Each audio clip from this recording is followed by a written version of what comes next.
അതുകൊണ്ട് യോഹന്നാന്റെ സുവിശേഷത്തിൽ നിങ്ങൾ പോയി ഫലം പുറപ്പെടുവിക്കണം. അടുത്തതായ കാര്യമാണതിൽ ഏറ്റവും പ്രസക്തമായ കാര്യം. എന്താണ്? നിങ്ങളുടെ ഫലം എന്ത് ചെയ്യണം? യെസ്, നമ്മൾ പോയി പുറപ്പെടുവിച്ച ഫലം നിലനിൽക്കണമെങ്കിൽ പിന്തുടർച്ച പ്രവർത്തനം വേണം കേട്ടോ. അതുകൊണ്ട് ഞാൻ പറഞ്ഞു, ഒരു ആരംഭ സുഹൃത്തുള്ളതുകൊണ്ട് പ്രശ്നങ്ങൾ പറ്റിയത്. ആരംഭ സുഹൃത്തുകൊണ്ട് ആദ്യം ചെയ്യുള്ളൂ, പിന്നെ ചെയ്യില്ല. അതുകൊണ്ട് ഈ അധ്യായം തീരെ ഇഷ്ടമല്ലായിരുന്നു, പഠിച്ച സമയത്ത് പോലും ഇഷ്ടമല്ലായിരുന്നു. പക്ഷേ നമ്മൾ കണ്ടമാനം ബുദ്ധിമുട്ടിയിട്ടും ഒരു റിസൾട്ടും ഇല്ലാണ്ടിരിക്കുമ്പോൾ നമുക്കൊരു കാര്യം മനസ്സിലാവും, നമ്മുടെ ഭാഗത്ത് തെറ്റുണ്ട്, അല്ലെങ്കിൽ കുറവുണ്ട്, അല്ലെങ്കിൽ അറിവില്ലായ്മയുണ്ട് എന്ന് ഞാൻ പറയും. ഇപ്പൊ ഒരു കല്യാണം നടക്കാൻ പോവാ. കല്യാണങ്ങൾ നിങ്ങൾ കണ്ടിട്ടുണ്ടോ? ബ്യൂട്ടി പാർലറിൽ പോയി പെണ്ണിന് ചിലപ്പോ 11 മണി വെച്ചാണ്, 10:30 വെച്ചാണ് കല്യാണം, 11:15 വരെ ഫാസ്റ്റർ ഇങ്ങനെ നിൽക്കാം. ഇവര് വരാണ്ട് തുടങ്ങാൻ പറ്റുമോ? അത് ഏറ്റവും വലിയ അബദ്ധം. മറ്റൊക്കെ ആണെങ്കിൽ കൃത്യസമയത്തോടെ തുടങ്ങും. പെണ്ണിന് സമയത്ത് വരട്ടെ എന്ന് പറഞ്ഞ് തുടങ്ങാൻ പറ്റുമോ? കല്യാണം തുടങ്ങാൻ പറ്റുമോ? ഇത് വലിയ വിഷമസന്ധിയാ. ഇവരെ ഒരുക്കി എന്തൊക്കെ സാധനമൊക്കെ മുഖത്ത് വെച്ച് പുട്ടിയിട്ടകണമാതിരി ഒക്കെ റെഡി ആയിട്ട്, ഫാനില്ലെങ്കിൽ രക്ഷയില്ലട്ടാ. ഇവിടെ സ്റ്റേജില് കൂളറോ ഫാനില്ലെങ്കിൽ ചാലക്കുടി പുഴ മാതിരി, ഈ വേനൽക്കാലത്ത് ചാലക്കുടി പുഴ വീണ മാതിരി മുഖത്ത് കൂടെ എന്ത് ചെയ്യും? നീർച്ചാലുകളും പുഴകളൊക്കെ ഒഴുകിക്കൊണ്ടിരിക്കും. സേവ് ദ ഡേറ്റിന് വേണ്ടി കണ്ടമാനം കാര്യങ്ങൾ. എന്തോരം എങ്ങനെയാ സിനിമയിൽ അഭിനയിക്കുന്ന മാതിരിയാണ്. ഇപ്പൊ സിനിമാ നടന്മാരെക്കാളും നടിമാരെക്കാൾ എനിക്ക് തോന്നുന്നത് സേവ് ദ ഡേറ്റ് നോക്കിയിട്ട് വേണമെങ്കിൽ ആൾക്കാരെ ഇനി സിനിമയിലേക്ക് തിരഞ്ഞെടുക്കാം. ആ താരങ്ങളെക്കാൾ നന്നായിട്ട് അഭിനയിക്കുന്നത്. ഇതൊക്കെ എന്തിനു വേണ്ടിയെന്ന് അറിയുമോ? ഒരു ഡേറ്റിന് വേണ്ടിയാ കേട്ടോ. കാറ്ററിംഗ് നടത്തുന്ന ഒരു ഡേറ്റിന് വേണ്ടിയാ. വലിയ സ്ഥലം ബുക്ക് ചെയ്യുന്ന ഒരു ഡേറ്റിന് വേണ്ടിയാ. ഇത് മാസ്റ്റർമാർ ഇതിനൊപ്പം അങ്ങോട്ട് മുന്നോട്ട് പോയി. ഭാര്യനും ഭർത്താവ് പെണ്ണിനും ചെക്കനും ഇരുത്തിക്കൊണ്ട് അന്നത്തെ ദിവസമാണ് പഠിപ്പിക്കില്ല. ഭർത്താവിന്റെ ചുമതലകൾ, ഭാര്യയുടെ ചുമതലകൾ, ക്രിസ്ത്യ ജീവിതത്തിന്റെ ചുമതലകൾ, 1 മണിക്കൂറുള്ള ദീർഘമായ പ്രസംഗം. പാസ്റ്റർമാർക്ക് സന്തോഷ. എന്താ കാരണം അറിയാമോ? സാധാരണ സഭയിലൊന്നും അധികം ആളുണ്ടാവാറില്ല. കല്യാണത്തിന് ക്ഷണിക്കുമ്പോൾ കുറെ പേരുണ്ടാവുമല്ലോ. അപ്പോ പാസ്റ്റർമാർക്ക് പ്രസംഗിക്കാൻ നല്ല എന്തുണ്ടാവും? നല്ലൊരു മൂഡ്. എന്ത്? പരിശുദ്ധാത്മാവിന്റെ മൂടല്ല, ആൾക്കാരെ കണ്ടിട്ടുള്ള മൂഡ്. ആൾക്കാരെ നോക്കിയല്ല ശുശ്രൂഷിക്കണ്ടേ എന്ന് പറയണ ഭയങ്കര പാസ്റ്റർമാരെ ഞാൻ കേട്ടിട്ടുണ്ട്. ആരെ നോക്കിയല്ല? ആൾക്കാരെ. ഞാൻ ഈ നാളുകളിൽ ഫേസ്ബുക്ക് ലൈവൊക്കെ നോക്കുമ്പോൾ ആൾക്കാർ പ്രസംഗിക്കുന്ന ആള് ആരെ കയറിയേക്കണേ, എത്ര പേര് കയറിയിട്ടുണ്ട്, ഇങ്ങനെ നോക്കിയിട്ട് ശുശ്രൂഷിക്കണം. അപ്പൊ ഞാൻ ഇവര് പണ്ട് പറഞ്ഞ കാര്യം ആലോചിക്കാം. നമ്മൾ മുഖം നോക്കാതെ ശുശ്രൂഷിക്കണം.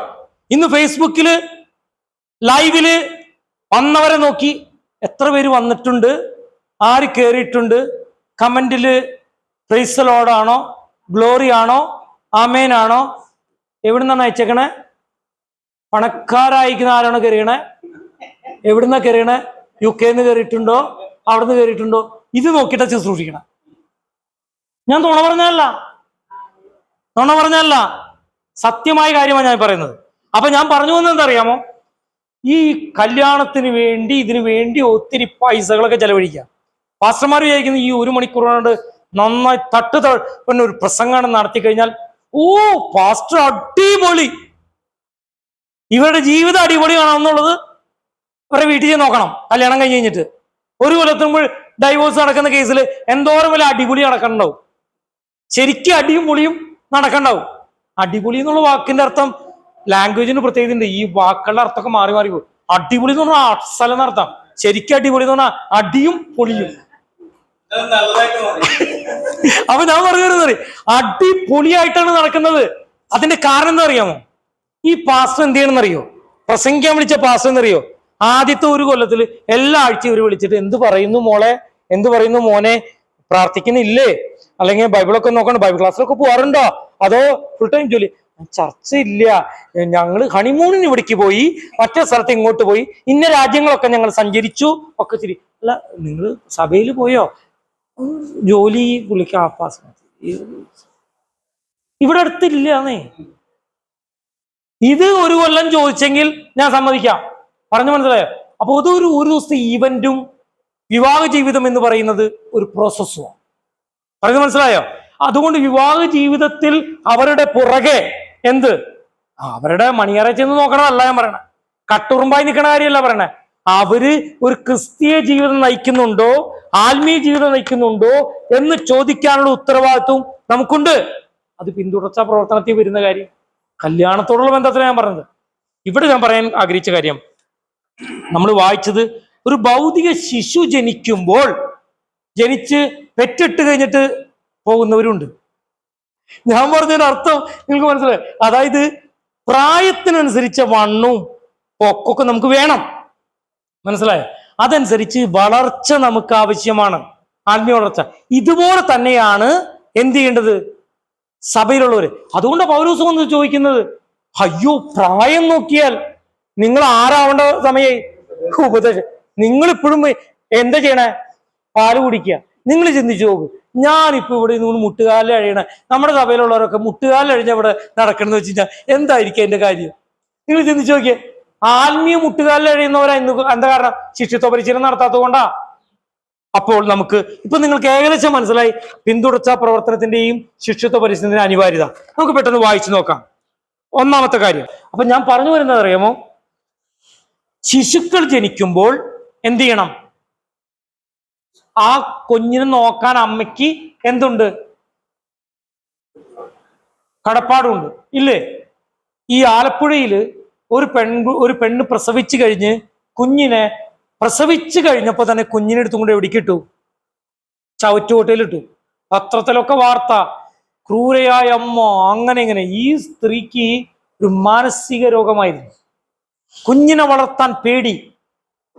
എങ്ങനെയോ പറഞ്ഞു ഗർഭിണിയായി പോയി, എങ്ങനെയോ പറഞ്ഞു ഗർഭം പ്രസവയ്ക്കും വരെ എങ്ങനെയൊക്കെ അതിനെ സൂക്ഷിച്ചു. പ്രസവിച്ചു കഴിഞ്ഞപ്പോ ഇത് ഇരട്ടി, എങ്ങനെ ഈ കൊച്ചിനെ വളർത്തണ്ടേ, പാല് കൊടുക്കണ്ടേ, എന്ത് ചെയ്യണ്ടേ, എങ്ങനെ കൊച്ചു കരഞ്ഞ എന്ത് ചെയ്യൂ? അത്ര പക്വത ഈ അമ്മയ്ക്ക് ഉണ്ടായിരുന്നുള്ളൂ. കൊച്ചിനെ കൊണ്ടുകൊണ്ട് പ്രസവിച്ച വഴി വേറെ കൊണ്ടുവന്ന് വിട്ടു. ആ പ്രസവിച്ച ആ സ്ത്രീയെ സകലവിധ മാധ്യമങ്ങളും കുരിശി തറച്ചപ്പോ ആ സ്ത്രീയെ കൗൺസിലിംഗ് ചെയ്ത് നേരെയാക്കാൻ ശ്രമിച്ച ആളാണ് എന്നെ സൈക്കോതെറാപ്പി പഠിപ്പിച്ച സാറ്. അദ്ദേഹം പറഞ്ഞപ്പോൾ എനിക്കിത് മനസ്സിലായത്.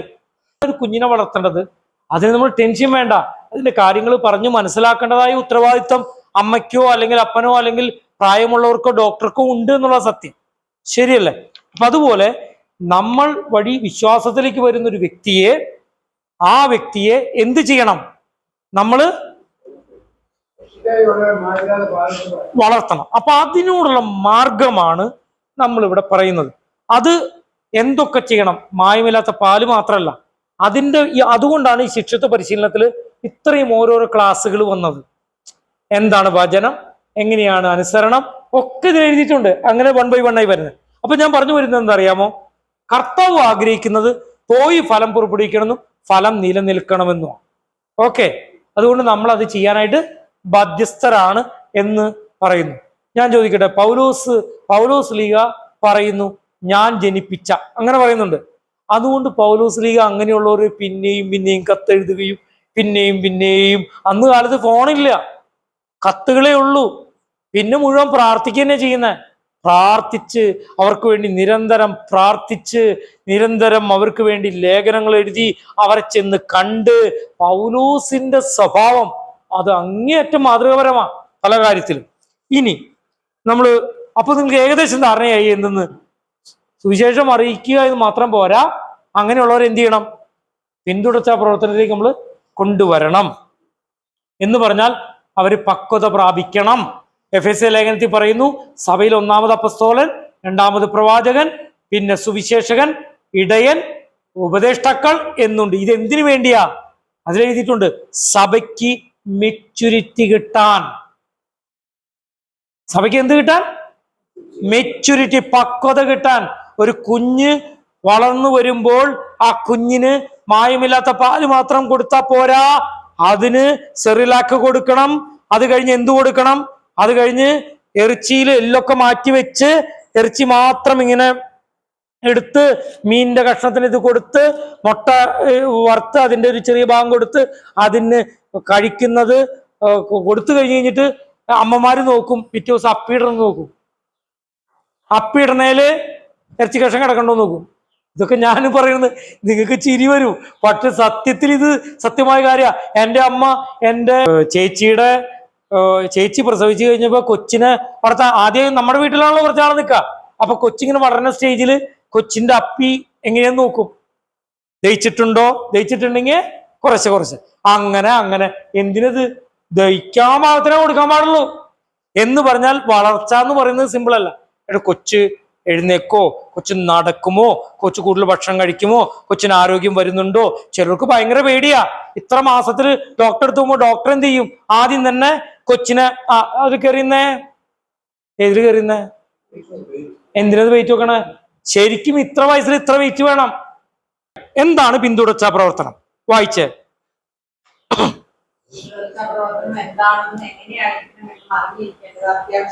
ആ,